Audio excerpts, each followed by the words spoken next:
ವೃಂದಾವನಂ ಪರಿತ್ಯಜ್ಯ ಪದಮೇಕಂ ನ ಗಚ್ಚತಿ. ಹ್ಮ್. ಅಂದ್ರೆ ವೃಂದಾವನವನ್ನು ಬಿಟ್ಟು ನಾನು ಒಂದು ಹೆಜ್ಜೆ ಕೂಡ ಆಚೆ ಹೋಗಲ್ಲ ಅನ್ನುವುದು ಕೃಷ್ಣನ ಮಾತು. ಈಗ ರಾಧಾ ಕೃಷ್ಣರ ಮದುವೆ ಆಗಿದ್ಯಾ? ಗೋಪಿಕಾ ಸ್ತ್ರೀಯರು ಎಲ್ಲ ಕೃಷ್ಣರ ಎಲ್ಲ ಭಕ್ತರಲ್ಲಿ ಉತ್ಕೃಷ್ಟ ಸರ್ವಶ್ರೇಷ್ಠರಾದ ಭಕ್ತರು. ಸೊ ಈಗಲೂ ಕೂಡ ವೃಂದಾವನದಲ್ಲಿ ನಿತ್ಯ ಲೀಲೆ ನಡೆಯುತ್ತೆ. ಅದು ಉತ್ಕೃಷ್ಟರಾದ ಭಕ್ತರ ಕಣ್ಣಿಗೆ ರಾಧಾಕೃಷ್ಣರು ಕಾಣಿಸ್ಕೋತಾರೆ ಅಂತ ಒಂದು ಮಾತಿದೆ. ಸೊ ಅವನು ಬಂದು ಆ ಲೀಲೆಗಳನ್ನು ಮಾಡಿದ ಸ್ಥಳವನ್ನ ಬ್ರಜಭೂಮಿ ಅಥವಾ ವ್ರಜಭೂಮಿ ಅಂತ ಕರೀತಾರೆ. ಈಗ ಕೃಷ್ಣನಿಗೆ 16,000 ಜನ ಹೆಂಡತಿಯರು, ರುಕ್ಮಿಣಿ, ಸತ್ಯಭಾಮಿ ಎಲ್ಲರೂ ಇದ್ದಾರೆ. ಆದ್ರೂ ಕೃಷ್ಣ ಅಂದ ತಕ್ಷಣ ರಾಧಾ ಕೃಷ್ಣ, ಅಥವಾ ಈಗ ನಮ್ಮ ಇಸ್ಕಾನ್ ಮಂದಿರಗಳಲ್ಲೂ ಕೂಡ ರಾಧಾ ಕೃಷ್ಣರನ್ನೇ ಪ್ರಧಾನವಾಗಿ ಪೂಜೆ ಮಾಡ್ತೀವಿ. ಯಾಕೆ ಈ ಥರ? ಆ ರಾಧಾರಾಣಿಯ ಅನುಗ್ರಹ ಇಲ್ಲದೆ, ಅಪ್ಪಣೆ ಇಲ್ಲದೆ ವೃಂದಾವನಕ್ಕೆ ನೀವು ಒಂದು ಹೆಜ್ಜೆ ಕೂಡ ಹಾಕಕ್ಕೆ ಸಾಧ್ಯ ಇಲ್ಲ. ಹಿಂದೆ ಈ ಗೋಪಿಕಾ ಸ್ತ್ರೀಯರೆಲ್ಲ ತ್ರೇತಾಯುಗದಲ್ಲಿ ಋಷಿ ಮುನಿಗಳಾಗಿದ್ದರು. ವೈಕುಂಠದಲ್ಲಿ ವಿರಜಾ ನದಿ ಅಂತ ಒಂದಿದೆ. ಆ ವಿರಜಾ ನದಿಯ ಅವತಾರ ಯಮುನಾ ನದಿ ಅಂತ. ನಮಸ್ಕಾರ, ನಾನು ಹಂಸ. ನೀವು ನೋಡ್ತಿದ್ದೀರಾ ಹಂಸ ವಸಿಷ್ಠ ಯೂಟ್ಯೂಬ್ ಚಾನೆಲ್. ಇದು ಹರಟೆ ವಿತ್ ಹಂಸ. ನಾನಿವತ್ತು ಬಂದಿದ್ದೀನಿ ನಮ್ಮ ಬೆಂಗಳೂರಿನ ಇಸ್ಕಾನ್ ದೇವಸ್ಥಾನಕ್ಕೆ. ನಮ್ ಜೊತೆನಲ್ಲಿದ್ದಾರೆ Shri Vigraha Prabhu, program coordinator, youth empowerment program, ISKCON Bangalore. ನಮಸ್ತೆ ಪ್ರಭು. ಹರೇ ಕೃಷ್ಣ. ಹರೇ ಕೃಷ್ಣ ಹಂಸ ಅವರೇ. ಪ್ರಭು, ಕಳೆದ ಎಪಿಸೋಡ್ ಅಲ್ಲಿ ನಮಗೆ ಭಗವದ್ಗೀತೆ ಬಗ್ಗೆ ಸಾಕಷ್ಟು ವಿಚಾರಗಳನ್ನ ತಿಳಿಸ್ಕೊಟ್ಟಿದ್ದೀರಾ. ಈಗ ನಿನ್ನೆ ತಾನೇ ವೃಂದಾವನಕ್ಕೆ ಹೋಗಿ ಬಂದೆ ಅಂತ ನೀವು ಹೇಳ್ತಿದ್ರಿ. ಸೊ ವೃಂದಾವನದ ಬಗ್ಗೆ, ನಮ್ಮ ರಾಧಾಕೃಷ್ಣರ ಬಗ್ಗೆ ತುಂಬಾ ವಿಷಯ ತಿಳ್ಕೊಬೇಕು ಅಂತ ಆಸೆ ನನಗೆ. ಒಂದ್ ಮಾತು ಹೇಳ್ತಾರೆ, ವೃಂದಾವನದಲ್ಲಿ ಇವತ್ತಿಗೂ ಕೂಡ ಜನ ರಾಧಾಕೃಷ್ಣರ ಪ್ರೆಸೆನ್ಸ್ ಅನ್ನ ಫೀಲ್ ಮಾಡ್ತಾರೆ ಅಂತ. ನಿಜಾನಾ? ಹೌದು, ಖಂಡಿತವಾಗ್ಲು ಇದು ಕೃಷ್ಣನ ಮಾತು. ವೃಂದಾವನಂ ಪರಿತ್ಯಜ್ಯ ಪದಮೇಕಂ ನ ಗಚ್ಚತಿ. ಹ್ಮ್. ಅಂದ್ರೆ ವೃಂದಾವನವನ್ನು ಬಿಟ್ಟು ನಾನು ಒಂದು ಹೆಜ್ಜೆ ಕೂಡ ಆಚೆ ಹೋಗಲ್ಲ ಅನ್ನುವುದು ಕೃಷ್ಣನ ಮಾತು. ಹ್ಮ್. ಯಾವಾಗಲೂ ಸದಾ ರಾಧಾಕೃಷ್ಣರ ಸಾನ್ನಿಧ್ಯ, ನಿತ್ಯ ಸಾನ್ನಿಧ್ಯ ವೃಂದಾವನದಲ್ಲಿ ಇದ್ದೇ ಇರುತ್ತೆ. ಸೊ ಅದನ್ನ ಭಕ್ತರು ಅದನ್ನ ಫೀಲ್ ಮಾಡಬಹುದು. ಹ್ಮ್. ಯಾರು ಅಡ್ವಾನ್ಸ್ಡ್ ಭಕ್ತರು ಇರ್ತಾರೋ, ಯಾರು ಬಹಳ ಸಾಧನೆಯನ್ನ ಮಾಡಿರುತ್ತಾರೋ ಆ ಭಕ್ತರು ರಾಧಾಕೃಷ್ಣರ ಸಾನ್ನಿಧ್ಯವನ್ನ ಹ್ಮ್. ವೃಂದಾವನದಲ್ಲಿ ಈಗಲೂ ಕೂಡ ಅವರು ಫೀಲ್ ಮಾಡ್ತಾರೆ. ರಾಧಾಕೃಷ್ಣರ ಪ್ರೀತಿ, ಎಟರ್ನಲ್ ಲವ್. ಯಾರಿಗಾರು ಪ್ರೀತಿ ಬಗ್ಗೆ, ರಿಲೇಶನ್ಶಿಪ್ ಬಗ್ಗೆ ಹೇಳ್ಬೇಕಂದಾಗ ಮೊದಲು ಹೇಳದೆ ರಾಧಾಕೃಷ್ಣರ ಪ್ರೀತಿ, ರಾಧಾಕೃಷ್ಣರು ಅಂತ. ಇದ್ರ ಬಗ್ಗೆ ಹೇಳೋದಾದ್ರೆ? ಇದರ ಬಗ್ಗೆ ಮಾತಾಡುವುದಕ್ಕಿಂತ ಮುಂಚೆ ಒಂದು ಕಾಷನ್, ಹ್ಮ್. ಒಂದು ಸೂಚನೆಯನ್ನು ನಾನು ಕೊಡಕ್ಕೆ ಇಷ್ಟಪಡ್ತೇನೆ. ಕೆಲವರು ಈ ರಾಧಾಕೃಷ್ಣರ ಪ್ರಣಯ ಲೀಲೆಗಳನ್ನ ಹ್ಮ್. ನೋಡಿದಾಗ ಹ್ಮ್. ಇದು ಸಾಮಾನ್ಯವಾದ ಮನುಷ್ಯರ ಪ್ರಣಯದ ರೀತಿ, ಕಾಮದ ರೀತಿ ಇದೆ ಅಂತ ಅನ್ಕೊಳ್ತಾರೆ. ಅದು ತಪ್ಪು. ಹ್ಮ್. ಕಾಮಕ್ಕೂ ಪ್ರೇಮಕ್ಕೂ ಅಜಗಜಾಂತರ ವ್ಯತ್ಯಾಸ ಇದೆ. ಹ್ಮ್. ಅದನ್ನ ಕೃಷ್ಣದಾಸ್ ಕವಿರಾಜ ಗೋಸ್ವಾಮಿ ಅನ್ನುವ ಒಬ್ಬ ಆಚಾರ್ಯರು ತಮ್ಮ ಚೈತನ್ಯ ಚರಿತಾಮೃತದಲ್ಲಿ ಹೇಳ್ತಾರೆ. ಆತ್ಮೇಂದ್ರಿಯ ತೃಪ್ತಿ ಅಂದ್ರೆ ನಾವು ನಮ್ಮ ಇಂದ್ರಿಯಗಳ ತೃಪ್ತಿಯನ್ನ ಪಡಿಸ್ಕೋಬೇಕು ಅಂತ ಯಾವಾಗ ನಾವು ಅನ್ಕೊಳ್ತೇವೋ ಅದು ಕಾಮ ಅಂತ ಕರೆಸ್ಕೊಳ್ಳುತ್ತೆ. ಕೃಷ್ಣೇಂದ್ರಿಯ ತೃಪ್ತಿ, ಯಾವಾಗ ಕೃಷ್ಣನ ಆಧ್ಯಾತ್ಮಿಕ ಇಂದ್ರಿಯಗಳನ್ನ ತೃಪ್ತಿ ಪಡಿಸ್ಬೇಕು ಅಂತ ಒಬ್ಬ ಭಕ್ತ ಯೋಚನೆ ಮಾಡ್ತಾನೋ ಅದು ಪ್ರೇಮ ಅನ್ನುವ ಮಾತನ್ನ, ಅದು ಪ್ರೇಮ ಅಂತ ಕರೆಸ್ಕೊಳ್ಳುತ್ತೆ. ಸೊ ಕಾಮಕ್ಕೂ ಪ್ರೇಮಕ್ಕೂ ಅಜಗಜಾಂತರ ವ್ಯತ್ಯಾಸ. ನೋಡೋದಕ್ಕೆ ಎರಡು ಒಂದೇ ರೀತಿ ಇದ್ದರೂ ಕೂಡ ಅದು ನಾವು ಕನ್ಫ್ಯೂಸ್ ಮಾಡ್ಕೋಬಾರದು ಅನ್ನೋದು ಒಂದು ಕಾಷನ್ ಎಲ್ಲ ಆಚಾರ್ಯರು ಹೇಳುವುದು. ಈಗ ರಾಸಲೀಲೆ ಅನ್ನುವ ಶಬ್ದವನ್ನ ಬಹಳ ಲೂಸ್ ಆಗಿ ಬಳಸ್ತಾರೆ. ಕೆಟ್ಟ ಕೆಲಸಗಳನ್ನ ಮಾಡ್ತಾ ಇರುವವರ ಬಗ್ಗೆ ರಾಸಲೀಲೆ ಅನ್ನುವ ಮಾತನ್ನ ಹೇಳ್ತಾರೆ. ಸೊ ಆದ್ರೆ ರಾಸಲೀಲಾ ಅನ್ನುವುದು ಬಹಳ ಅದು ಅಡ್ವಾನ್ಸ್ಡ್ ಸಬ್ಜೆಕ್ಟ್. ಅದು ಅಂದ್ರೆ ಎಲ್ಲ ಸಾಮಾನ್ಯವಾದ ಮನುಷ್ಯರು, ನಮ್ಮಂತಹ ಮನುಷ್ಯರು ಮಾತನಾಡುವ ಒಂದು ನಾರ್ಮಲ್ ಸಬ್ಜೆಕ್ಟ್ ಅಲ್ಲ ಅದು. ಸೊ ಅದು ಒಂದು ನನ್ನ ಮಾತು ಮೊದಲು. ಸೊ ಹೌದು, ರಾಧಾ ಮತ್ತೆ ಕೃಷ್ಣರು ಅನೇಕ ಲೀಲೆಗಳನ್ನ ಮಾಡ್ತಾರೆ ಈ ವೃಂದಾವನ ವ್ರಜಭೂಮಿಯಲ್ಲಿ. ನಾವು ಯಾಕೆ ಈ ರಾಧಾರಾಣಿ ಯಾರು, ಆ ರಾಧಾರಾಣಿಯ ಸ್ಥಾನ ಎಂಥದ್ದು ಅನ್ನೋದು ನಾವು ಅರ್ಥ ಮಾಡ್ಕೋಬೇಕು. ಅದಕ್ಕೆ ಒಂದು ಕಥೆಯನ್ನ ಹೇಳ್ತೇನೆ ನಾನು. ಕಥೆ ಅಂದ್ರೆ ಎಲ್ಲರಿಗೂ ಇಷ್ಟ ಅಲ್ವಾ? ಸೊ ಕಥೆಯನ್ನು ಒಂದು ಹೇಳ್ತೇನೆ. ಒಮ್ಮೆ ನಾರದ ಮುನಿಗಳು ಕೃಷ್ಣನನ್ನ ನೋಡೋದಕ್ಕೆ ದ್ವಾರಕೆಗೆ ಹೋಗ್ತಾರೆ. ಆಗ ದ್ವಾರಕೆಯಲ್ಲಿ ಇದ್ದ ಕೃಷ್ಣ ನಾರದ ಮುನಿಗಳನ್ನ ವೆಲ್ಕಮ್ ಮಾಡಿ ನಾರದ ಮುನಿಗಳಿಗೆ ಹೇಳ್ತಾರೆ, ನಾರದ ಮುನಿಗಳೇ, ನನಗೆ ಅತೀವವಾದ ತಲೆನೋವು ಬಂದಿದೆ. ಕೃಷ್ಣನಿಗೆ ಎಲ್ಲಾದ್ರೂ ತಲೆನೋವು ಬರೋದುಂಟಾ? ಹ ಆದ್ರೆ ಇದೊಂದು ಲೀಲೆ. ಹ್ಮ್. ಇದರಿಂದ ನಮಗೆ ಏನೋ ಒಂದು ಸಂದೇಶವನ್ನ ಕೊಡುವುದು ಕೃಷ್ಣನ ಉದ್ದೇಶ. ಹ್ಮ್. ಸೊ ನನಗೆ ತಲೆನೋವು ಬಂದಿದೆ, ಇದಕ್ಕೇನಾದ್ರೂ ಪರಿಹಾರ ಮಾಡಬೇಕು. ಏನ್ ಪರಿಹಾರ ಅಂತ ನಾರದ ಮುನಿಗಳು ಕೇಳ್ತಾರೆ. ಹ್ಮ್. ಆಗ ಕೃಷ್ಣ ಹೇಳ್ತಾನೆ, ನನ್ನ ಶುದ್ಧ ಭಕ್ತರ ಪಾದಗಳಿಂದ ಧೂಳನ್ನ ತಂದು ನೀವು ನನ್ನ ಹಣೆಗೆ ಹಚ್ಚಿದ್ರೆ ಅದು ಮುಲಾಮಿನಂತೆ ಕೆಲಸ ಮಾಡುತ್ತೆ, ಅಮೃತಾಂಜನದಂತೆ ಕೆಲಸ ಮಾಡುತ್ತೆ. ಫಟ್ ಅಂತ ನನ್ನ ತಲೆನೋವು ಹೊರಟೋಗ್ಬಿಡುತ್ತೆ. ಸೊ ನೀವು ಈಗಲೇ ಹೋಗಿ ನನ್ನ ಶುದ್ಧ ಭಕ್ತರ ಕಾಲುಗಳಿಂದ ಧೂಳನ್ನ ತಂದ್ಕೊಡಿ ಅಂತ ಹೇಳ್ತಾರೆ. ಆಗ ನಾರದ ಮುನಿಗಳು ಅತ್ಯಂತ ಉತ್ಸುಕರಾಗಿ, ಓ ಭಗವಂತನಿಗೆ ತಲೆನೋವಂತೆ, ಈಗಲೇ ಇಮಿಡಿಯೇಟ್ಲಿ ನಾವು ಇದರ ತರಬೇಕು ಅಂತ ಅನೇಕ ಸ್ಥಳಗಳಿಗೆ ಹೋಗ್ತಾರೆ. ಹ್ಮ್. ಸೊ ಒಂದು ಕಡೆ ಹೋಗಿ ಅನೇಕ ವೈದಿಕ ಬ್ರಾಹ್ಮಣರು ಒಂದು ಕಡೆ ಇರ್ತಾರೆ. ಆ ಬ್ರಾಹ್ಮಣರೆಲ್ಲ ಭಗವಂತನ ಭಕ್ತರಾಗಿರ್ತಾರೆ. ಅವರು ಯಜ್ಞ ಯಾಗಾದಿಗಳಲ್ಲಿ ತೊಡಗಿರ್ತಾರೆ.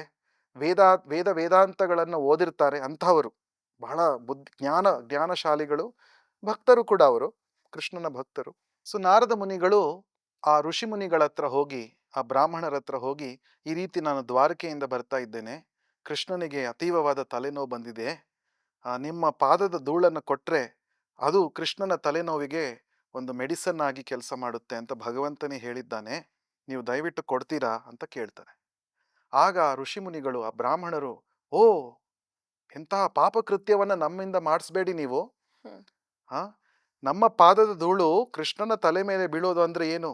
ಅದು ಘೋರವಾದ ಪಾಪ. ಅದರಿಂದ ನಾವು ಅನೇಕ ಜನ್ಮಾಂತರಗಳು ನರಕದಲ್ಲೇ ಕೊಳೆಯುವಂತೆ ಆಗುತ್ತೆ.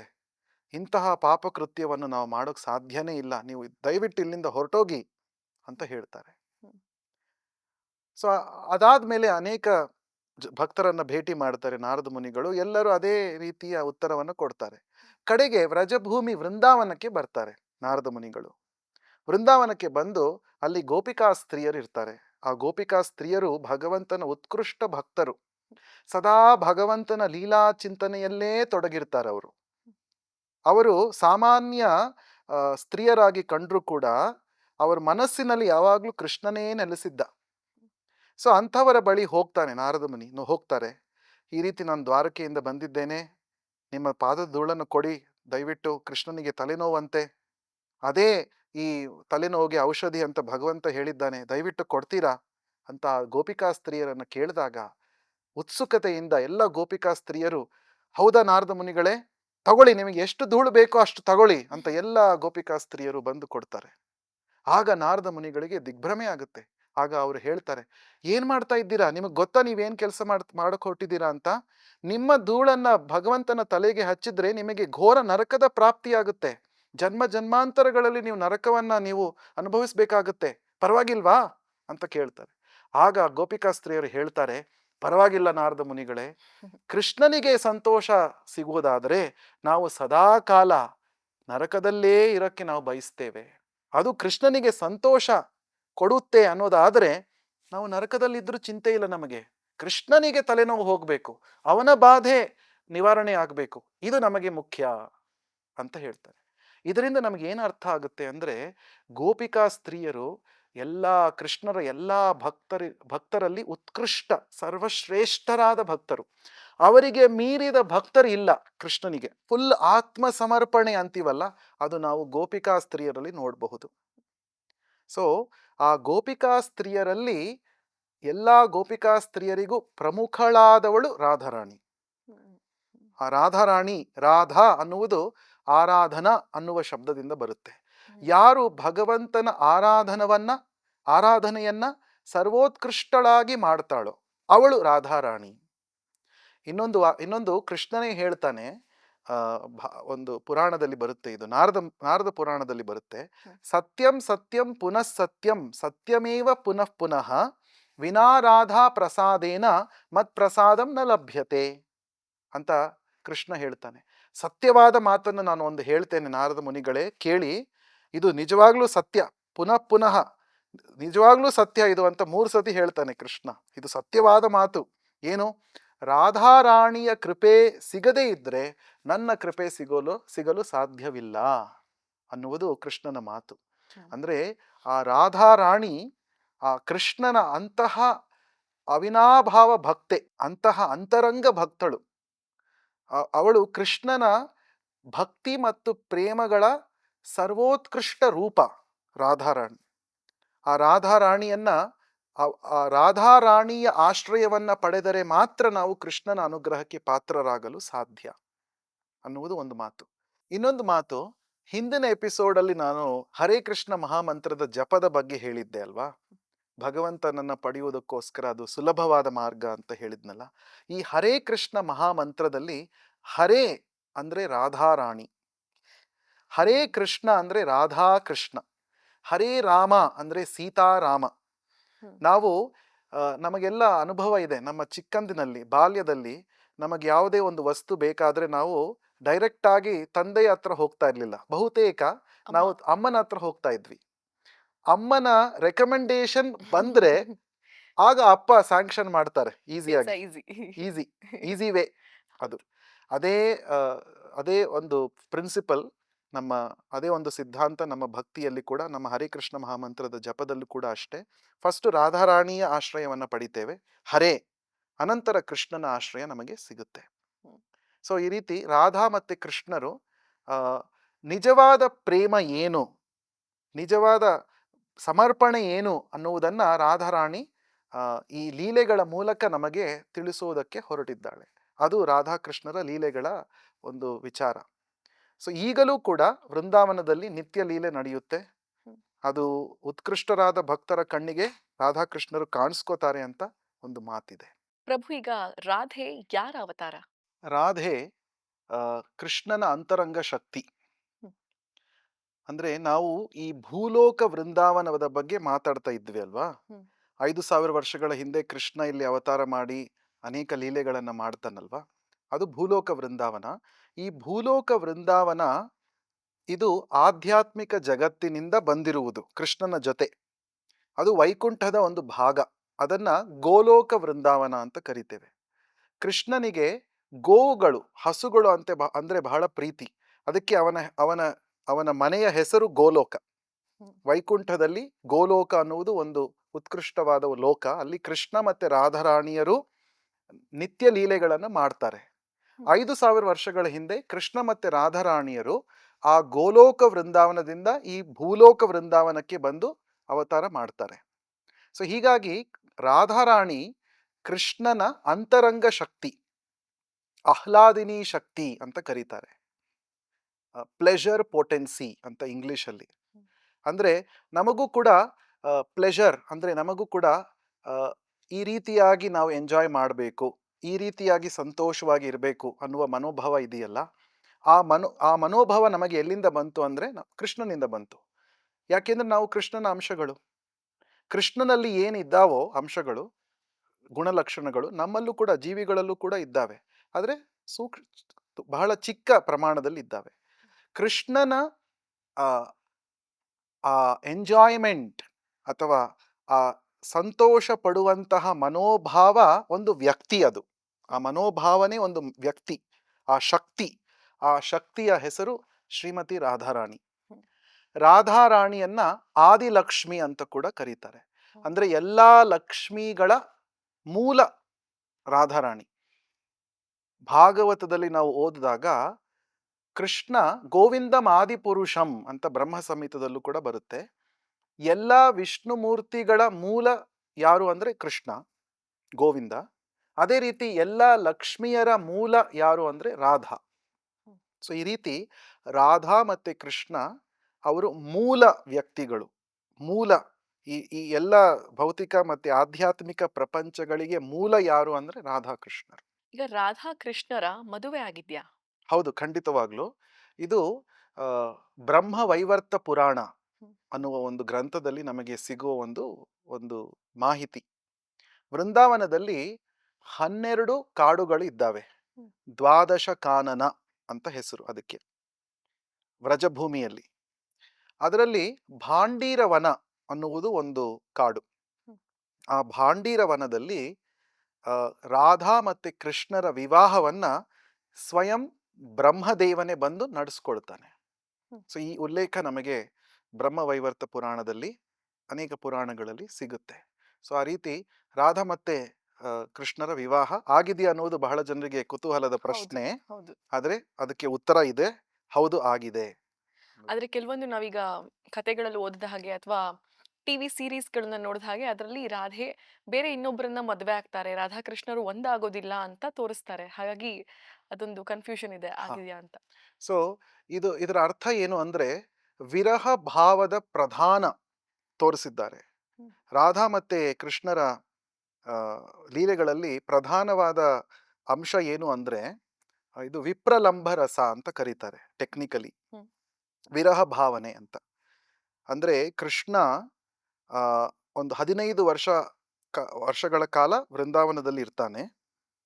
ಆ 15ನೇ ವರ್ಷಕ್ಕೆ ಅವನು ಮಥುರಾಗ್ ಹೋಗ್ತಾನೆ. ಮಥುರಾಗ್ ಹೋದ ಮೇಲೆ ಮತ್ತೆ ಬರಲ್ಲ ವೃಂದಾವನಕ್ಕೆ. ಹ್ಮ್. ಹ? ಆಗ ಎಲ್ಲ ಗೋಪಿಕಾ ಸ್ತ್ರೀಯರು ಮತ್ತೆ ರಾಧಾರಾಣಿ ಕೃಷ್ಣನ ವಿರಹದಲ್ಲಿ ಇರ್ತಾರೆ. ಅಂದ್ರೆ ನಮಗೆ ಪ್ರೀತಿ ಪಾತ್ರರಾದ ವ್ಯಕ್ತಿ ನಮ್ಮ ಜೊತೆ ಇದ್ರೆ ಅವರ ಬಗ್ಗೆ ಯಾವಾಗಲೂ ಯೋಚನೆ ಮಾಡೋದು ಅಷ್ಟು ಸ್- ಕಷ್ಟದ ಮಾತಲ್ಲ. ಅವ್ರು ನಮ್ಮ ಮುಂದೆನೇ ಇದ್ದಾರೆ, ನಮ್ಮ ಮನಸ್ಸಿನಲ್ಲೇ ಇದ್ದಾರೆ, ನಮ್ಮ ಮನಸ್ಸಿನಲ್ಲಿ ತುಂಬ ಹೋಗಿದ್ದಾರೆ ಅಂತ ನಾವು ಹೇಳ್ತೇವೆ.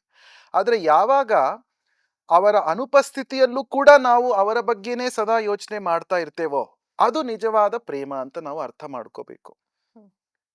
ಸೊ ಕೃಷ್ಣ ಅಲ್ಲಿ ವೃಂದಾವನದಲ್ಲಿ ಕಾಣದೇ ಇದ್ರೂ ಕೂಡ ಗೋಪಿಕಾ ಸ್ತ್ರೀಯರು ಮತ್ತೆ ರಾಧಾರಾಣಿ ಸದಾ ಕೃಷ್ಣನ ಚಿಂತನೆಯಲ್ಲೇ ತೊಡಗಿದ್ರು. ಹ್ಮ್. ಅವರು ಲೀಲಾ ಸ್ಮರಣೆಯಲ್ಲಿ ಸಮಾಧಿ ಸ್ಥಿತಿಯಲ್ಲಿ ಇದ್ರು. ಸೊ ಇದರಿಂದ ನಮ್ಗೆ ಏನು ಅವರು ತಿಳಿಸೋದಕ್ಕೆ ಪ್ರಯತ್ನ ಪಡ್ತಾ ಇದ್ದಾರೆ ರಾಧಾರಾಣಿ ಅಂದ್ರೆ ಸದಾ ಕೃಷ್ಣನನ್ನ, ಅದು ನಿಜವಾದ ಪ್ರೇಮ ಅಂತ. ಹ್ಮ್. ಹ್ಮ್. ಕೃಷ್ಣ ಇಲ್ಲಿ ಇಲ್ಲದೆ ಇದ್ರೂ ಕೂಡ ನಾವು ಅವರನ್ನ ಕೃಷ್ಣನ ಬಗ್ಗೆನೇ ಯೋಚನೆ ಮಾಡ್ತಾ ಇದ್ದೇವೆ ಅಂತ. ಸದಾ ಕೃಷ್ಣನ ಬಗ್ಗೆ ಯೋಚನೆ ಮಾಡಬೇಕು ಅನ್ನೋದು ರಾಧಾರಾಣಿ ನಮಗೆ ತಿಳಿಸಿಕೊಡ್ತಿರುವ ವಿಚಾರ. ಈಗ ಕೃಷ್ಣನಿಗೆ 16,000 ಜನ ಹೆಂಡತಿಯರು. ರುಕ್ಮಿಣಿ, ಸತ್ಯಭಾಮಿ ಎಲ್ಲರೂ ಇದ್ದಾರೆ. ಆದ್ರೂನು ಕೃಷ್ಣ ಅಂದ ತಕ್ಷಣ ರಾಧಾಕೃಷ್ಣ ಅಥವಾ ಈಗ ನಮ್ಮ ಇಸ್ಕಾನ್ ಮಂದಿರಗಳಲ್ಲೂ ಕೂಡ ರಾಧಾಕೃಷ್ಣರನ್ನೇ ಪ್ರಧಾನವಾಗಿ ಪೂಜೆ ಮಾಡ್ತೀವಿ. ಯಾಕೆ ಈ ಥರ? ಹ್ಮ್. ಅದೇ ನಾನು ಹೇಳಿದ್ನಲ್ಲ, ಆ, ಈ ಎಲ್ಲ 16,000 ಸ್ತ್ರೀಯರು, 16,000 ಮಹಿಷಿಯರು, ಪಟ್ಟ ಮಹಿಷಿಯರು, ಕೃಷ್ಣನ ರಾಣಿಯರು, ಅವರೆಲ್ಲ ರಾಧಾರಾಣಿಯ ವಿಸ್ತೃತ ಸ್ವರೂಪಗಳು, expansions of Radharani. Hmm. So ಅವರಿಗೂ ಮತ್ತೆ ರಾಧಾರಾಣಿಗೂ ವ್ಯತ್ಯಾಸ ಇಲ್ಲ ಅನ್ನುವುದು ಆಚಾರ್ಯರ ಮಾತು. ಹ್ಮ್. ಹ್ಮ್. ಹ್ಮ್. ಆದರೆ ರಾಧಾಕೃಷ್ಣರ ಸಂಬಂಧ ಈ ಆ, ವಿರಹ ಭಾವನೆಯಿಂದ ಕೂಡಿರುವುದು, ಹ್ಮ್. ಅದು ಅದರ ಪ್ರತ್ಯೇಕತೆ. ಹ್ಮ್. ಮತ್ತೆ ಇನ್ನೊಂದು ಏನು ಅಂದ್ರೆ ನಾವು ಈ ರಾಧಾಕೃಷ್ಣರ ಬಗ್ಗೆ ಅರ್ಥ ಮಾಡ್ಕೊಳ್ಳೋದು ಅಷ್ಟು ಸುಲಭದ ಮಾತಲ್ಲ. ದೊಡ್ಡ ದೊಡ್ಡ ಭಕ್ತರು, ಪರಮಹಂಸರು, ಅವರು ಈ ರಾಧಾಕೃಷ್ಣರ ಲೀಲೆಗಳನ್ನ ನಿಜವಾಗ್ಲೂ ಅರ್ಥ ಮಾಡ್ಕೊಳ್ಬಹುದು.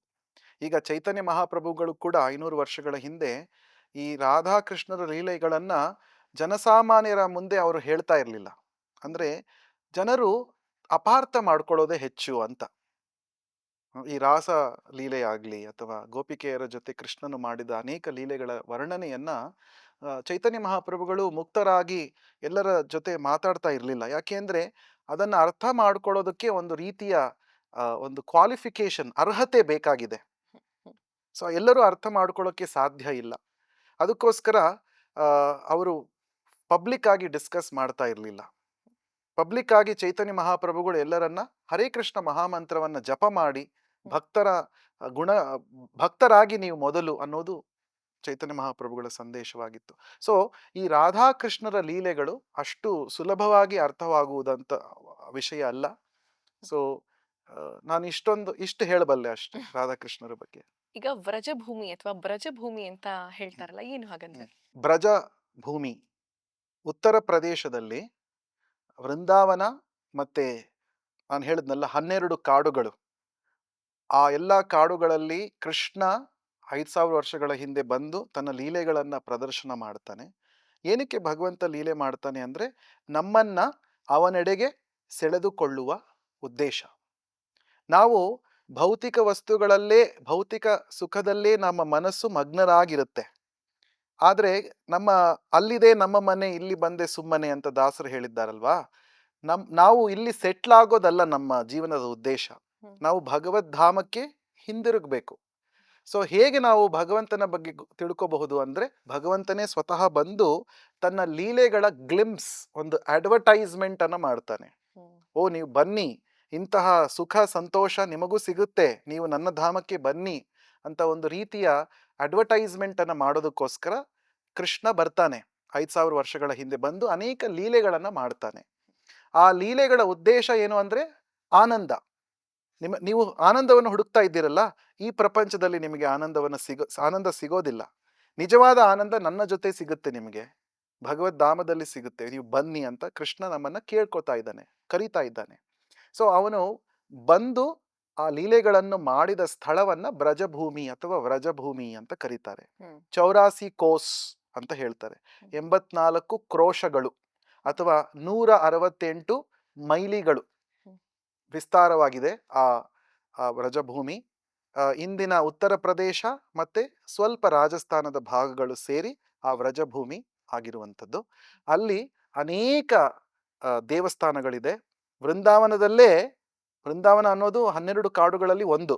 ಆ ವೃಂದಾವನದಲ್ಲೇ ಆ ಹಳ್ಳಿ ಅದು. ಅಲ್ಲೇ ಒಂದು 5,000 ರಾಧಾಕೃಷ್ಣರ ಮಂದಿರಗಳು ಇದ್ದಾವೆ. ಅಯ್ಯೋ, ಹೌದಾ? 5,000. ಸೊ ಅದನ್ನ ನೋಡಕ್ ಸಾಧ್ಯ ಇಲ್ಲ. ಹ್ಮ್. ಪ್ರತಿಯೊಂದು ದೇವಸ್ಥಾನಕ್ಕೆ ಹೋಗಿ ನೋಡಕ್ ಸಾಧ್ಯ ಇಲ್ಲ. ಅದಕ್ಕೆ ನಾವು ಏನ್ ಮಾಡ್ತೇವೆ ಭಕ್ತರು ಅಂದ್ರೆ, ಆ ವೃಂದಾವನದ ಪರಿಕ್ರಮವನ್ನ ಮಾಡ್ತೇವೆ, ಪ್ರದಕ್ಷಿಣೆಯನ್ನ ಮಾಡ್ತೇವೆ. ಹ್ಮ್. ಆ ಪ್ರದಕ್ಷಿಣೆಯನ್ನ ಮಾಡಿದ್ರೆ ಆ ಎಲ್ಲಾ ದೇವಸ್ಥಾನಗಳನ್ನು ಭೇಟಿ ಮಾಡಿದ ರೀತಿ. ಹ್ಮ್. ಸೊ ಅದು ಬ್ರಜಭೂಮಿ ಅಂತ. ವೃಂದಾವನಕ್ಕೆ ಹೋಗ್ಬೇಕಂದ್ರೆ ರಾಧಾರಾಣಿ ಕರಿಬೇಕು. ರಾಧಾರಾಣಿ ಅಪ್ಪಣೆ ಇಲ್ದೇನೆ ನೀವಲ್ಲಿ ಕಾಲಿಡೋಕ್ಕೂ ಸಾಧ್ಯ ಇಲ್ಲ ಅಂತಾರೆ. ಹೌದು, ನಿಜವಾಗ್ಲೂ ಹೌದಾ ಇದು? ಹೌದು, ಹೌದು. ಈ ವೃಂದಾವನವನ್ನ ವೃಂದಾವನ ರಾಧಾರಾಣಿಯ ಅಧೀನದಲ್ಲಿರುವ ಸ್ಥಳ ಅದು. ಹ್ಮ್. ಅದಕ್ಕೆ ರಾಧಾರಾಣಿಯನ್ನ ವೃಂದಾವನೇಶ್ವರಿ ಅಂತ ಕರೀತಾರೆ. ಹ್ಮ್. ಆ ವೃಂದಾವನಕ್ಕೆ ಅಧಿದೇವತೆ ಯಾರು ಅಂದ್ರೆ ರಾಧಾರಾಣಿ. ಆ ರಾಧಾರಾಣಿಯ ಅನುಗ್ರಹ ಇಲ್ಲದೆ, ಅಪ್ಪಣೆ ಇಲ್ಲದೆ ವೃಂದಾವನಕ್ಕೆ ನೀವು ಒಂದು ಹೆಜ್ಜೆ ಕೂಡ ಹಾಕಕ್ಕೆ ಸಾಧ್ಯ ಇಲ್ಲ. ನಮ್ಮ ಗುರುಗಳು ಪ್ರಭುಪಾದರು ಯಾವಾಗಲೂ ಹೇಳ್ತಾರೆ ಏನಂದ್ರೆ, ನೀವು ಒಂದು ಟ್ರೈನ್ ಟಿಕೆಟ್ ಅನ್ನು ತಗೊಂಡು ವೃಂದಾವನಕ್ಕೆ ಹೋಗಲು ಸಾಧ್ಯ ಇಲ್ಲ. ರಾಧಾರಾಣಿ ಕರಿಬೇಕು. ರಾಧಾರಾಣಿ ನಿಮ್ಮನ್ನ ಕರೆದಾಗ ನೀವು ವೃಂದಾವನವನ್ನ ತಲುಪಕ್ಕೆ ಸಾಧ್ಯ ಅಂತ. ಅದಕ್ಕೋಸ್ಕರ ನಾವು ಪ್ರತಿ ದಿವಸ ರಾಧಾರಾಣಿಯನ್ನ, ನೀವು ಹೇಳಿದ್ರಿ ನೀವು ವೃಂದಾವನಕ್ಕೆ ಹೋಗ್ಬೇಕು ಅಂತ ಆಸೆ ಇದೆ ಅಂತ. ಹೌದು. ಅದಕ್ಕೆ ನೀವು ದಯವಿಟ್ಟು ರಾಧಾರಾಣಿಯ ಅನುಗ್ರಹವನ್ನ ಬೇಡಿ ಹರೇ ಕೃಷ್ಣ ಮಹಾಮಂತ್ರವನ್ನ ಜಪ ಮಾಡಿ, ಅವಳ ಅನುಗ್ರಹ ಆದಾಗ ಅವಳು ನಿಮ್ಮನ್ನ ಖಂಡಿತವಾಗ್ಲೂ ವೃಂದಾವನಕ್ಕೆ ಕರೆಸ್ಕೊಳ್ತಾಳೆ. ಖಂಡಿತ ಪ್ರಭು. ಈಗ ನಾವೆಲ್ಲ ಗುಡ್ ಮಾರ್ನಿಂಗ್, ನಮಸ್ಕಾರ, ನಮಸ್ತೆ ಇದೆಲ್ಲ ಹೇಳ್ತೀವಿ. ಆದ್ರೆ ವೃಂದಾವನದಲ್ಲಿ ರಾಧೆ ರಾಧೆ ಅಂತಾರೆ. ಹೌದು, ಸೊ ರಾಧೆ ರಾಧೆ ಅನ್ನೋದ್ರ ಮೂಲಕ ನಾವು ಕೃಷ್ಣನಿಗೆ ಹತ್ರ ಆಗ್ತೀವಿ ಅಂತ ಹೇಳ್ತಿದ್ರಿ ತಾವು ಕೂಡ ಆಗ್ಲೇ. ಹೌದು. ಹೇಗೆ ಇದು ಅಂತ? ಅದು ಕೃಷ್ಣನೇ ಮಾಡಿರುವ ಅಪ್ಪಣೆ ಎಲ್ಲ ವ್ರಜವಾಸಿಗಳಿಗೆ. ಹ್ಮ್. ಒಮ್ಮೆ ರಾಧಾರಾಣಿ ಆ ನೋಡ್ತಾಳೆ, ವೃಂದಾವನದಲ್ಲಿ ಎಲ್ಲರೂ ರಾಧೆ ರಾಧೆ ರಾಧೆ ರಾಧೆ ಅಂತ ಇದ್ದಾರಲ್ಲ, ನನ್ನ ಹೆಸರನ್ನ ಏನಕ್ಕೆ ಕರಿತಾ ಇದ್ದಾರೆ? ಕೃಷ್ಣನ ಹೆಸರನ್ನ ಕರಿಬೇಕು, ಎಲ್ಲರೂ ಕೃಷ್ಣನ ಹೆಸರನ್ನ ಜಪ ಮಾಡಬೇಕು, ಹ್ಮ್. ನನ್ನ ಹೆಸರೇನು ಹಿಂಗೆ ಕರೀತಾರೆ ಅಂತ ಹೇಳ್ಬಿಟ್ಟು ಎಲ್ಲರಿಗೂ ಅಪ್ಪಣೆ ಮಾಡ್ತಾಳೆ. ಇನ್ಮೇಲೆ ನನ್ನ ಹೆಸರು ನೀವು ಕರೆಯೋ ಹಾಗಿಲ್ಲ, ನೀವು ಕೃಷ್ಣ ಕೃಷ್ಣ ಅಂತ ಹೇಳಿ ಅಂತ ಹೇಳ್ಬಿಟ್ಟು ಎಲ್ಲರಿಗೂ ಅಪ್ಪಣೆ ಮಾಡ್ತಾಳೆ. ಆಗ ಎಲ್ಲರೂ ಕೃಷ್ಣ ಕೃಷ್ಣ ಅಂತ ಜಪ ಮಾಡಕ್ ಶುರು ಮಾಡ್ತಾರೆ ವೃಂದಾವನದಲ್ಲಿ. ಆಗ ಕೃಷ್ಣ ಬಂದು ನೋಡಿದಾಗ, ಏನಪ್ಪ ಇವರೆಲ್ಲ ರಾಧೆ ರಾಧೆ ಬಿಟ್ಬಿಟ್ಟು ನನ್ನ ಹೆಸರು ಮಾಡ್ತಾ ಇದ್ದಾರಲ್ಲ. ನೋಡಿ, ರಾಧೆ ಭಕ್ತಳು. ಭಕ್ತಳಿಗೆ ಭಗವಂತನ ನಾಮ ಜಪ ಆಗ್ಬೇಕು ಅನ್ನೋದು ಭಕ್ತಳ ಆಸೆ. ಹ್ಮ್. ಆದ್ರೆ ಭಗವಂತ ನನ್ನ ಪರಮ ಭಕ್ತಳಾದ ವೃಂದಾವನೇಶ್ವರಿಯಾದ ರಾಧೆಯ ಜಪ ಮಾಡಬೇಕು ಅನ್ನೋದು ಕೃಷ್ಣನ ಆಸೆ. ಹ್ಮ್. ನೋಡಿ, ಇದು ಭಕ್ತಿಯೋಗದಲ್ಲಿ ಇದು ಬಹಳ ಮುಖ್ಯವಾದ ಒಂದು ವಿಷಯ. ಶುದ್ಧ ಭಕ್ತರು ಯಾವಾಗಲೂ ಭಗವಂತನ ಗುಣಗಾನ ಮಾಡಬೇಕು ಅಂತ ಇರ್ತಾರೆ, ಭಗವಂತನ ಸೇವೆಯಲ್ಲಿ ತೊಡಗಬೇಕು ಅಂತ ಇರ್ತಾರೆ. ಅದೇ ರೀತಿ ಭಗವಂತ ಶುದ್ಧ ಭಕ್ತರ ಗುಣಗಾನ ಮಾಡಬೇಕು, ಶುದ್ಧ ಭಕ್ತರ ಸೇವೆ ಮಾಡಬೇಕು ಅನ್ನೋದು ಭಗವಂತನ ಇಚ್ಛೆ ಇರುತ್ತೆ. ಇದು ರೆಸಿಪ್ರೋಕಲ್ ರಿಲೇಶನ್ಶಿಪ್, ಪರಸ್ಪರ ಭಕ್ತನಿಗೂ ಭಗವಂತನಿಗೂ ಇರುವ ಒಂದು ಸಂಬಂಧ. ಸೊ ನಾವು ಇಷ್ಟೊಂದು ಅನ್ಕೊಳ್ತೀವಿ, ನಾವು ಎಷ್ಟೊಂದು ಜಪ ಮಾಡ್ತಾ ಇದ್ದೀವ, ಪ್ರಾರ್ಥನೆ ಮಾಡ್ತಾ ಇದ್ದೀವಿ, ನಿಜವಾಗ್ಲೂ ಕೃಷ್ಣನಿಗೆ ತಲುಪ್ತಾ ಇದೀಯಾ ಅಂತ ನಮಗೆ ಒಂದೊಂದು ಸತಿ ಡೌಟ್ ಬರುತ್ತೆ. ಹ್ಮ್. ನಮ್ಮ ಪ್ರಾರ್ಥನೆ ಜಪ ಭಕ್ತಿಯಿಂದ ಕೂಡಿದ್ರೆ ನಿಜವಾಗ್ಲೂ ಕೃಷ್ಣನಿಗೆ ತಲುಪುತ್ತೆ. ನಾವು ಕೃಷ್ಣನ ಬಗ್ಗೆ ಯೋಚನೆ ಮಾಡ್ತೀವಲ್ಲ, ಅದೇ ರೀತಿ ಕೃಷ್ಣನು ಕೂಡ ನಮ್ಮ ಬಗ್ಗೆ ಯೋಚನೆ ಮಾಡ್ತಾನೆ. ಹ್ಮ್. ಸೊ ಏನಾಯ್ತು, ಕೃಷ್ಣ ಹೇಳ್ತಾನೆ, ನೀವು ನನ್ನ ಹೆಸರು ಜಪ ಮಾಡಬೇಡಿ, ಇನ್ಮೇಲೆ ರಾಧಾರಾಣಿ ಹೆಸರನ್ನೇ ಜಪ ಮಾಡಬೇಕು ಅಂತ ಮತ್ತೆ ಕಟ್ಟ ಅಪ್ಪಣೆ ಮಾಡ್ತಾನೆ. ಹ್ಮ್. ಹೀಗಾಗಿ ಕೃಷ್ಣನ ಆ, ರಾಧಾರಾಣಿಗೆ ಗೊತ್ತಾಗುತ್ತೆ, ಓ ಕೃಷ್ಣನ ಆಸೆ ಇದಿದೆ, ಸೊ ಕೃಷ್ಣನ ಆಸೆ ನೆರವೇರ್ಲಿ ಅಂತ ರಾಧಾರಾಣಿ ಬಿಟ್ಬಿಡ್ತಾಳೆ. ಸೊ ಹೀಗಾಗಿ ಈಗಲೂ ಕೂಡ ಆ ವ್ರಜಭೂಮಿಯಲ್ಲಿ, ವೃಂದಾವನದಲ್ಲಿ ಎಲ್ಲರೂ ರಾಧೆ ರಾಧೆ ರಾಧೆ ರಾಧೆ ಅಂತಾನೆ ಇರ್ತಾರೆ. ಒಬ್ಬ ಸೈಕಲ್ ರಿಕ್ಷಾ ಓಡಿಸ್ತಾ ಇರುವವನು ಕೂಡ ಹಾರ್ನ್ ಮಾಡ್ತಾ ಇರ್ಲಿಲ್ಲ ಮುಂಚೆ, ಈಗ ಈಗ ಮಾಡ್ತಾ ಇದ್ದಾರೆ ಹಾರ್ನ್. ಈಗ ಅನೇಕ ರೀತಿಯ ಎಲೆಕ್ಟ್ರಿಕ್ ವೆಹಿಕಲ್ಸ್ ಎಲ್ಲ ಬಂದಿವೆ. ನಾನು ಹೇಳ್ತಾ ಇರೋದು ಒಂದು 5-6 ವರ್ಷಗಳ 10 ವರ್ಷಗಳ ಹಿಂದೆ. ಹ್ಮ್. ನೀವು ಸೈಕಲ್ ರಿಕ್ಷಾ ಅವನು ಬೆಲ್ ರಿಂಗ್ ಮಾಡಲ್ಲ, ರಾಧೆ ರಾಧೆ ದಾರಿ ಬಿಡಿ ಅಂತಿದ್ದ ಅವನು. ಅಂದ್ರೆ ಆ ರೀತಿ ಎಲ್ಲ ರಾಧೆಯ ಭಕ್ತರು ಅವರು, ರಾಧಾರಾಣಿಯ ಆಶ್ರಯವನ್ನ ಪಡೆದಿರುವಂತಹವರು ಆ ವೃಂದಾವನ ವಾಸಿಗಳು. ಸೊ ನಿಜವಾಗ್ಲೂ ನಾವು ವೃಂದಾವನಕ್ಕೆ ಹೋದಾಗ ಆ ರಾಧಾರಾಣಿಯ ಉತ್ಕೃಷ್ಟವಾದ ಭಕ್ತಿಯನ್ನು ನಾವು ಕೂಡ ಅಲ್ಲಿ ಆಸ್ವಾದಿಸಬಹುದು, ಅನುಭವಿಸಬಹುದು. ಪ್ರಭು, ವೃಂದಾವನದಲ್ಲಿ ರಾಸಸ್ಥಲಿ ಅಂತ ಒಂದು ಜಾಗ ಇದೆ ಅಂತ ಓದಿದ್ದೆ ನಾನು. ಇದ್ರ ಬಗ್ಗೆ ಏನಾದ್ರು ಹೇಳೋದಾದ್ರೆ? ಹಾ, ಕೃಷ್ಣ ರಾಸಲೀಲೆಯನ್ನ ಮಾಡಿದ ಸ್ಥಳ. ಹ್ಮ್. ಫಸ್ಟ್ ರಾಸಲೀಲೆ ಅಂದ್ರೆ ಏನು ಅಂತ ನಾವು ಅರ್ಥ ಮಾಡ್ಕೋಬೇಕು. ಹ್ಮ್. ಆ ಇದು ಭಾಗವತದ 10ನೇ ಸ್ಕಂದದಲ್ಲಿ ಶುಕ ಮುನಿಗಳು ಪರೀಕ್ಷಿತ್ ಮಹಾರಾಜನಿಗೆ ಭಾಗವತದ ಪ್ರವಚನವನ್ನ ಮಾಡ್ತಾ ಇರುವಾಗ ಈ ರಾಸಲೀಲೆಯ ಬಗ್ಗೆ ಬರುತ್ತೆ. ಶರದ್ ಮಾಸದ ಹುಣ್ಣಿಮೆಯ ರಾತ್ರಿ ವಂಶೀವಟ ಅನ್ನುವ ಒಂದು ಸ್ಥಳಕ್ಕೆ ಕೃಷ್ಣ ಹೋಗಿ ಒಂದು ಆ, ತನ್ನ ವೇಣುನಾದವನ್ನು ಮಾಡ್ತಾನೆ, ಕೊಳಲನ್ನು ಊದುತ್ತಾನೆ. ಹ್ಮ್. ಆ ಕೊಳಲಿನ ನಾದಕ್ಕೆ ಆಕರ್ಷಿತರಾಗಿ ಗೋಪಿಕಾ ಸ್ತ್ರೀಯರೆಲ್ಲ ಬಂದು ಕೃಷ್ಣನ ಜೊತೆ ರಾಸ ನೃತ್ಯವನ್ನು ಮಾಡ್ತಾರೆ ಅಂತ ಶುಕಮುನಿಗಳು ಯಾರು ಅಂದ್ರೆ ಆ, ಅವರು ಮುಕ್ತ ಪುರುಷರು. ಹ್ಮ್. ಅವರು ವೇದವ್ಯಾಸರ ಮಗ. ಹ್ಮ್. ಅವರು ಸಾಮಾನ್ಯವಾದವರಲ್ಲ. ಆ, ಅವರು ಈ ರೀತಿಯಾಗಿ ಹೇಳ್ತಾರೆ. ಆಗ ಪರೀಕ್ಷಿತ್ ಮಹಾರಾಜನಿಗೆ ಒಂದು ಡೌಟ್ ಬರುತ್ತೆ. ಹ್ಮ್. ಏನ್ ಹೇಳ್ತಾ ಇದ್ದೀರಾ ನೀವು? ನೀವು ಹೇಳಿದ್ರಿ ಕೃಷ್ಣ ಧರ್ಮ ಸ್ಥಾಪನೆಗೋಸ್ಕರ ಬಂದ ಈ ಪ್ರಪಂಚಕ್ಕೆ ಅಂತ. ಆ ಈ ರೀತಿ ಪರನಾರಿಯರ ಜೊತೆ ರಾಸ ಕ್ರೀಡೆಯನ್ನ ಮಾಡುವುದು ಎಂಥ ರೀತಿಯ ಧರ್ಮ ಇದು ಹ್ಮ್. ಅನ್ನುವುದು ಪರೀಕ್ಷಿತನ ಪ್ರಶ್ನೆ. ಹ್ಮ್. ಅದು ನಿಜವಾಗ್ಲೂ ಸರಿಯಾದ ಪ್ರಶ್ನೆ. ಹೌದು. ಅಂದ್ರೆ ಕೃಷ್ಣ ಹೇಳೋದು ಧರ್ಮವನ್ನ ಪಾಲಿಸಿ ಅಂತ, ಆದ್ರೆ ಕೃಷ್ಣನೇ ಒಂದು ರೀತಿಯ ಅಧರ್ಮ ಮಾಡ್ತಾ ಇದ್ದಾನಲ್ಲ, ಯಾಕೆ ಈ ರೀತಿ ಅಂತ ಪರೀಕ್ಷಿತನ ಪ್ರಶ್ನೆ. ಆಗ ಶುಕಮುನಿಗಳು ಹೇಳ್ತಾರೆ, ಅನೇಕ ರೀಸನ್ಸ್ ಅನ್ನ ಕೊಡ್ತಾರೆ, ಅನೇಕ ಕಾರಣಗಳನ್ನ ಕೊಡ್ತಾರೆ.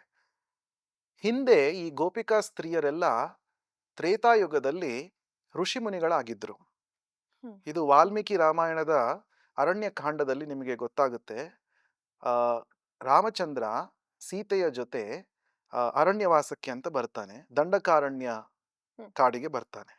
ಆಗ ಈ ಋಷಿ ಮುನಿಗಳೆಲ್ಲ, ಅವರು ಬಹಳ ದೊಡ್ಡ ಭಗವದ್ ಭಕ್ತರು, ಅವರು ರಾಮಚಂದ್ರನ ರೂಪವನ್ನು ಕಂಡು ಬೆರಗಾಗ್ತಾರೆ. ಹ್ಮ್. ಇದು ಎಂತಹ ಮನೋಹರವಾದ ದಿವ್ಯ ಸ್ವರೂಪ ಅಂತ ಅವರಿಗೆ. ಆ ನಿನ್ನ ಜೊತೆನೆ ನಾನು ಇರಬೇಕು, ನಿನ್ನ ಜೊತೆ ನಾನು ನಿನ್ನ ಲೀಲೆಗಳಲ್ಲೂ ನಾನು ಕೂಡ ಭಾಗವಹಿಸಬೇಕು ಅನ್ನುವುದು ಆ ಋಷಿ ಮುನಿಗಳ ಆಗ್ರಹ ಆಗಿರುತ್ತೆ. ಹ್ಮ್. ಆಗ ಆ ರಾಮಚಂದ್ರ ಹೇಳ್ತಾನೆ, ನಾನು ಮುಂದೆ ದ್ವಾಪರ ಯುಗದಲ್ಲಿ ಕೃಷ್ಣನಾಗಿ ಅವತಾರ ಮಾಡಿದಾಗ ನೀವು ಗೋಪಿಕಾ ಸ್ತ್ರೀಯರಾಗಿ ಅವತರಿಸ್ತೀರಾ ವ್ರಜಭೂಮಿಯಲ್ಲಿ, ಆಗ ನಿಮ್ಮ ಬಯಕೆಯನ್ನು ನಾನು ನೆರವೇರಿಸ್ತೇನೆ ಅಂತ ಹೇಳಿರ್ತಾನೆ. ಹ್ಮ್. ಸೊ ಹೀಗಾಗಿ ಆ ಗೋಪಿಕಾ ಸ್ತ್ರೀಯರೆಲ್ಲ ಸಾಮಾನ್ಯವಾದ ಸ್ತ್ರೀಯರಲ್ಲ, ಅವರು ಹಿಂದಿನ ಜನ್ಮದಲ್ಲಿ ಋಷಿ ಮುನಿಗಳು, ಶ್ರೇಷ್ಠರಾದ ಭಗವದ್ ಭಕ್ತರು. ಹ್ಮ್. ಸೊ ಅದಕ್ಕೋಸ್ಕರ ನಾವು ಆ, ಈ ಎಲ್ಲ ಸೊ ಶುಕಮುನಿಗಳು ಹೇಳ್ತಾರೆ ಏನಂದ್ರೆ, ಕೃಷ್ಣ ರಾಸಲೀಲೆ ಮಾಡಿದಾಗ ಅವನ ವಯಸ್ಸು 8 ವರ್ಷ. ಹ್ಮ್. 8 ವರ್ಷದ ಬಾಲಕನಿಗೆ ಕಾಮೋದ್ರೇಕ ಆಗಲು ಸಾಧ್ಯ ಇಲ್ಲ. ಅದು ಮೊದಲನೆಯದಾಗಿ ನಾವು ಅರ್ಥ ಮಾಡ್ಕೋಬೇಕು. ಈಗ ಅನೇಕ ಜನರು ಆ, ಆ, ಸುಳ್ಳು ಅವತಾರಿಗಳು ಕೂಡ ಜನರಿಗೆ ಬೆರಗು ಮಾಡೋಕ್ಕೋಸ್ಕರ ರಾಸಲೀಲೆ ನಾನು ಮಾಡ್ತೇನೆ ಅಂತ ಅನೇಕ ಜನರು ಹೇಳ್ತಾರೆ. ಈ ರೀತಿ ಪ್ರಭುಪಾದರು ಅವರಿಗೆ ಒಂದು ಚಾಲೆಂಜ್ ಅನ್ನು ಹಾಕ್ತಾರೆ. ಹ್ಮ್. ಕೃಷ್ಣ ರಾಸಲೀಲೆ ಮಾಡಿದ್ದು 8 ವರ್ಷದ ಬಾಲಕನಾಗಿದ್ದಾಗ, ಅದಕ್ಕಿಂತ ಮುಂಚೆ ಅವನು 7 ವರ್ಷದವನಾಗಿದ್ದಾಗ ಗೋವರ್ಧನ ಗಿರಿಯನ್ನ ಎತ್ತಿದ. ಹ್ಮ್. ಫಸ್ಟ್ ನೀವು ಗೋವರ್ಧನ ಗಿರಿಯನ್ನು ಎತ್ತಿ ಅನಂತರ ರಾಸ ಕ್ರೀಡೆಯನ್ನ ಮಾಡಿ ಅಂತ. ನಾವೇನು ಅವರು ಸಾಮಾನ್ಯವಾದ ಮನುಷ್ಯರು ಗೋವರ್ಧನ ಗಿರಿಯನ್ನ ಬಿಡಿ ಒಂದು ಟೇಬಲ್ ಅನ್ನು ಕೂಡ ಎತ್ತಕ್ ಸಾಧ್ಯ ಇಲ್ಲ ಒಂದು ಕೈಯಲ್ಲಿ. ಹೌದು. ಸೊ ಅದಕ್ಕೋಸ್ಕರ ಈ ರೀತಿ ಕೃಷ್ಣನ ಅನುಕರಣೆಯನ್ನ ನಾವು ಮಾಡೋದು ತಪ್ಪು. ಕೃಷ್ಣ ಆ ಗೋಪಿಕಾ ಸ್ತ್ರೀಯರ ಅಂದ್ರೆ ಆ ಋಷಿಮುನಿಗಳ ಆಸೆಯನ್ನ ನೆರವೇರಿಸೋದಕ್ಕೋಸ್ಕರ ಆ ರಾಸಲೀಲೆಯನ್ನ ಮಾಡ್ತಾನೆ ಅಲ್ವಾ. ಸೊ ಈ ರೀತಿ ನಾವು ಸರಿಯಾಗಿ ಅರ್ಥ ಮಾಡ್ಕೋಬೇಕು. ಸೊ ಈ ಕೃಷ್ಣ ರಾಸಲೀಲಾ ಮಾಡಿದ್ದು 2 ಸ್ಥಳಗಳಲ್ಲಿ, ಒಂದು ಅಲ್ಲಿ ವೃಂದಾವನದಲ್ಲಿ ನಿಧಿವನ ಅಂತ ಒಂದು ಸ್ಥಳ, ಮತ್ತೆ ಸೇವಾ ಕುಂಜ ಅನ್ನುವುದು ಇನ್ನೊಂದು ಸ್ಥಳ. ಈ 2 ಸ್ಥಳಗಳಲ್ಲಿ ಕೃಷ್ಣನ ರಾಸಲೀಲೆಯನ್ನ ಕೃಷ್ಣ ಮಾಡಿದ. ವಂಶೀವಟದಲ್ಲಿ ಕೃಷ್ಣ ತನ್ನ ವೇಣುವನ್ನ ತನ್ನ ಕೊಳಲನ್ನ ಊದಿದ. ಅಂದ್ರೆ ಯಾರು ಕೃಷ್ಣನ ಕೊಳಲಿಗೆ ಆಕರ್ಷಿತರಾಗ್ತಾರೆ ಅಂದ್ರೆ ಯಾರ ಮನಸ್ಸಿನಲ್ಲಿ ಕೃಷ್ಣನ ಬಗ್ಗೆ ಭಕ್ತಿ ಇದೆಯೋ ಅವರಿಗೆ ಮಾತ್ರ ಅದು. ಇನ್ನೊಂದು ಶುಕಮುನಿಗಳು ಹೇಳುವುದು ವಿಚಾರ ಏನಂದ್ರೆ ಕೃಷ್ಣ ಕೊಳಲು ಊದ್ದಾಗ ಆ ಗೋಪಿಕಾ ಸ್ತ್ರೀಯರು ಬರ್ತಾರಲ್ವಾ, ಯಾರು ಬಂದಿದ್ದು ಅವರ ಭೌತಿಕ ಶರೀರಗಳು ಅಲ್ಲ. ಅದು ಬಹಳ ಸರಿಯಾಗಿ ಕೃಷ್ಣ ಭಾಗವತದಲ್ಲಿ ನಿರೂಪಿತವಾಗಿದೆ. ಅವರ ಭೌತಿಕ ಶರೀರಗಳು ತಮ್ಮ ಮನೆಯಲ್ಲಿ ಮಲಗಿಕೊಂಡಿದ್ದವು. ಆತ್ಮ ಅಂದ್ರೆ ಆಧ್ಯಾತ್ಮಿಕ ಶರೀರಗಳು ಬಂದಿದ್ದು. ಕೃಷ್ಣ ಭೌತಿಕ ಸುಖಕ್ಕೆ ಒಳಗಾಗುವ ವ್ಯಕ್ತಿ ಅಲ್ಲ. ಕೃಷ್ಣನೇ ಒಬ್ಬ ಆಧ್ಯಾತ್ಮಿಕ ವ್ಯಕ್ತಿ. ಅಂತ ಹಾಗಿರುವಾಗ ಕೃಷ್ಣ ಹೇಗೆ ಭೌತಿಕ ಸುಖಕ್ಕೆ ಆಸೆ ಪಡುವಲು ಸಾಧ್ಯ? ಇನ್ಫ್ಯಾಕ್ಟ್ ಕೃಷ್ಣ ಭಗವದ್ಗೀತೆಯಲ್ಲಿ 2ನೇ ಅಧ್ಯಾಯದಲ್ಲಿ ಹೇಳ್ತಾನೆ, ಭೋಗೈಶ್ವರ್ಯ ಪ್ರಸಕ್ತಾನಾಂ ತಯಾಪಹೃತ ಚೇತಸಾಂ ವ್ಯವಸಾಯಾತ್ಮಿಕ ಬುದ್ಧಿ ಸಮಾಧೋನ ವಿಧೀಯತೆ. ಯಾರು ಭೌತಿಕ ಸುಖಗಳಿಗೆ ಮಾರು ಹೋಗ್ತಾರೋ ಅವರು ಆಧ್ಯಾತ್ಮಿಕ ಜೀವನದಲ್ಲಿ ಪ್ರಗತಿ ಹೊಂದಲು ಸಾಧ್ಯ ಇಲ್ಲ ಅಂತ ಕೃಷ್ಣನೇ ಹೇಳಿರುವ ಮಾತು. ಸೊ ಹೇಗೆ ಕೃಷ್ಣ ಭೌತಿಕ ಸುಖದಲ್ಲಿ ತನ್ನನ್ನು ತಾನು ತೊಡಸ್ಕೊಳ್ಳೋದಕ್ಕೆ ಸಾಧ್ಯ? ಇದು ಆಧ್ಯಾತ್ಮಿಕ ಸ್ತರದಲ್ಲಿ ನಡೆದ ಒಂದು ಲೀಲೆ. ಇದು ಅದನ್ನ ನಾವು ಸರಿಯಾಗಿ ಅರ್ಥ ಮಾಡ್ಕೋಬೇಕು. ಅದನ್ನ ನಾವು ಅನುಕರಣೆ ಮಾಡಬಾರ್ದು. ವೃಂದಾವನದಲ್ಲಿ ಯಮುನೆ, ಕೃಷ್ಣ ಹಾಗೆ ಯಮುನೆಯರ ಆ ಒಂದು ನಂಟಿನ ಬಗ್ಗೆ ಹೇಳೋದಾದ್ರೆ. ಸೊ ಯಮುನಾ ನದಿ ಕೂಡ ವೈಕುಂಠದಲ್ಲಿ ವಿರಜಾ ನದಿ ಅಂತ ಒಂದಿದೆ. ಆ ವಿರಜಾ ನದಿಯ ಅವತಾರ ಯಮುನಾ ನದಿ ಅಂತ ಈ ಭೌತಿಕ ಪ್ರಪಂಚದಲ್ಲಿ. ಯಮುನಾ ನದಿ ಭಗವಂತನ ದಾಸಿ ಅಥವಾ ಸೇವಕಿ, ಭಗವಂತನ ಭಕ್ತಳು ಅವಳು. ಏನಂದ್ರೆ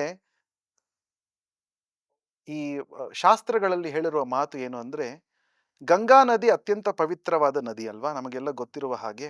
ಯಾಕೆಂದ್ರೆ ಭಗವಂತನ ಪಾದ ಕಮಲಗಳಿಂದ ಬಂದಿರುವುದು ಭಗವಂತನ ಚರಣಾಮೃತ ಅಂತ ನಾವು ಕರಿತೇವೆ ಗಂಗಾ ನದಿಯನ್ನ. ಆ ಗಂಗಾ ನದಿಗಿಂತ 1000 ಪಟ್ಟು ಹೆಚ್ಚು ಪವಿತ್ರಳು ಯಮುನಾ ಅಂತ ಒಂದು ಮಾತು ಬರುತ್ತೆ.